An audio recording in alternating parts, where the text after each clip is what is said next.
Sveiki, su jumis Eugenijus Pišinskis ir Medžio idėjos. Nu ir kaip čia pavadinti video? Pavadinsiu video, kad nepapuolim su langais, nes išėjo vieno irgi youtuberio video, kaip ten žmogus prašovė su langistais. Apie blogą darbą kalbėti aišku reikia, būtina, bet ir apie gerą darbą reikia irgi pasišnekėti ir parodyti, kad ir geras darbas egzistuoja, ir gerai dirba, ir paskui gale išdėsiu tos firmos, kaip sakant, pavadinimą. Ir vienu žodžiu, ir prarabas buvo, su kuriuo bendravau labai, kaip sakant, kokybiškai mąstantis, greitai suvokiantis situaciją, ramaus būdo. Ir viską, ką pažadėjo, viską padarė. Tai apeinam, pasižiūrim. Gerai. Ir dabar, ką pirmą, ką galiu parodyti, atsižvelgsim į ką. Kad visur, aišku, čia mūsų prašymų naudojam sigas juostas ir jodas čia paprašiau, kad naudotų Fentrum. Ir iš karto, sakant, jinai yra priklijuota, kaip matot, į vidų. Kai iki lango sumontavimo. Ir dabar čia tiesiog atklijuosim ir priklijuosim čia. Gaunasi, kad tinkamai sumontuoti, kur reikia. Mes, kodėl čia dar nepriklijuota, nes čia dar nebuvo to šilto kampo. Ten yra metalinė sija, kurią visą reikės ten ir paslėpim. Padarėm tokį paslėpimą. Tai ir iš čia priklijuosim, ir iš čia priklijuosim. Gausis šiltas kampas. Jo, dabar paaukštinimas langų. Tai yra Ormotek medžiaga iki pat viršaus ir jinai įeina į staktą ir visur padėta ant Ormotek medžiagos. Labai dažnai netgi girdžiu, kad Ormotek tokį pat turi tankį kaip ir mediena, bet jinai šitą medžiagą Ormotek specialiai skirta po langais. Vienu žodžiu, kad būt po langais ir jinai laiko apkrovas ir nereaguoja į drėgmę, kaip mediena reaguoja į drėgmę, jinai pilnai tam skirta.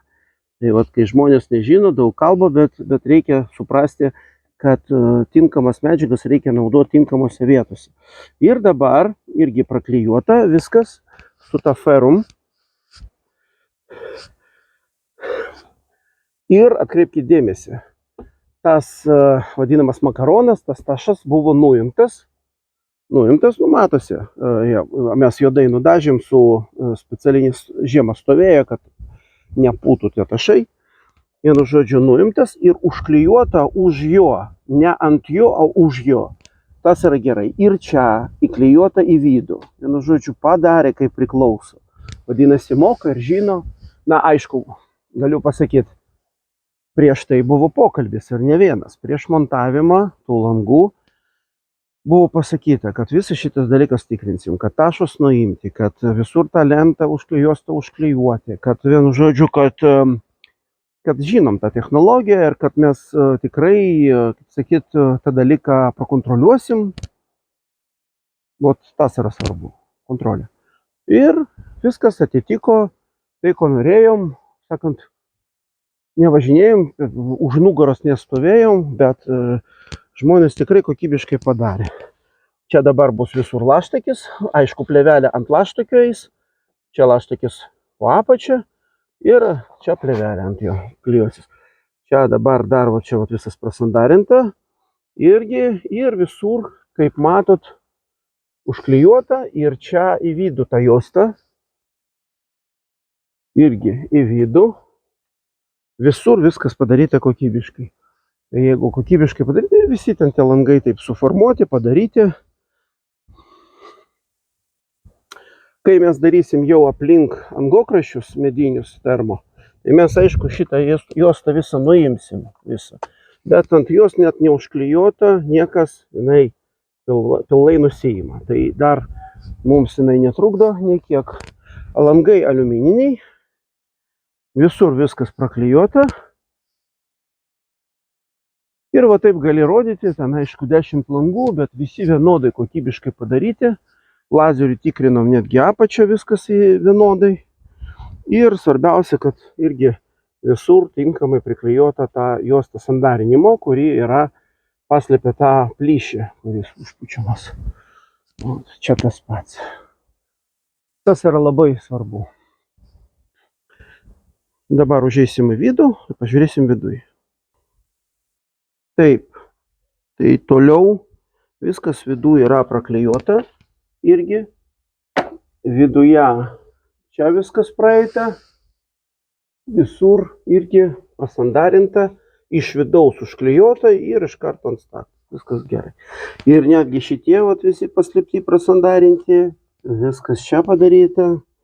Vienu žodžiu, nėra ko ir prikipt, nors ten, žinai, būna kiekvienas ten savaip, kitas ieško prie ko prikipt, bet čia galima tiesiog pasakyti ačiū už gerą darbą. Bet jeigu ką, turit problemų su to montavimu su langais, yra instrukcija, Sigos, tai paėmėt, jie nemokamai dalina, vienu žodžiu, šitos knygelės, tiesiog atvažiuojat į Otonston atstovybę arba į Sigos atstovybę ir galit gauti knygelę.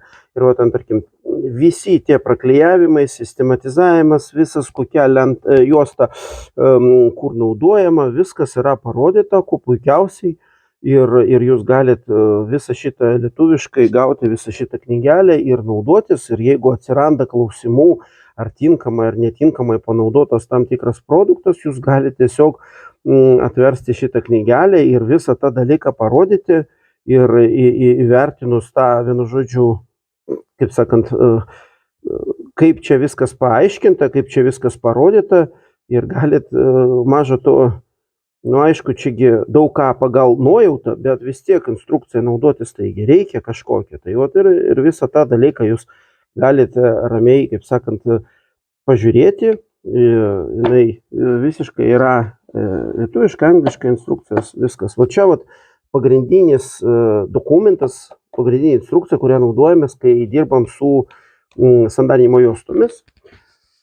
Dabar visur iš vidaus lygiai taip pat padaryta, kokybiškai išvesta ir užklijuota, prasandarinta, aplink užeita, ant Vormatex sistemos, ne ant medžio jokio, nes netgi buvo kalba, kad teko nupjauti čia medieną, nes anksčiau buvo ir statėm ant medžio, bet dabar jau technologijos pažengia ir, vienu žodžiu, tik ar Vormatex sistemos viskas yra montuojama, kad nebūtų prašalimo, judėjimo ir taip toliau. Tai turėkite omeny, kad neverta tęsti, čia reikėjo nupjauti ir padaryti Vormatex sistemą.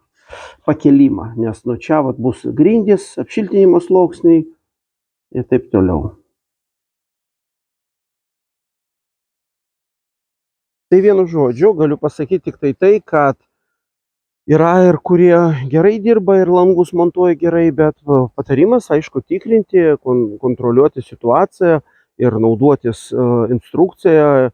Reikia, aišku, žinoti, kam kas reikalinga, vienu žodžiu, ir yra ir gerai dirbančių firmų. Tai aš šitą firmą, kurį čia montavo, pridėsiu ir galit skambinti, drąsiai žinoti, kad žmonės atsako už savo veiksmus ir kokybiškai dirba ir atlieka savo darbą. Tai šiai dienai tiek apie langus. Toliau, aišku, jeigu norėsit išsamesnius video, žiūrėkit mūsų Patreon kanalą, vienu žodžiu, ir jeigu norit toliau, žiūrėkit, pasirašykit, bus čia apie apdailą, apie sandarinimą, apie, kad peliukai nepatektų pelės, kad ką mes toliau darysim, tai bus termoapdaila ir, vienu žodžiu, visą tą dalyką rodysim. Bus daug serijų, apie 10, tikrai nufilmuosiu ir parodysiu visą technologinį procesą. Tai tiek, su jumis buvo Eugenijus Pišinskis, Medžių idėjos, iki kitų kartų, sėkmės.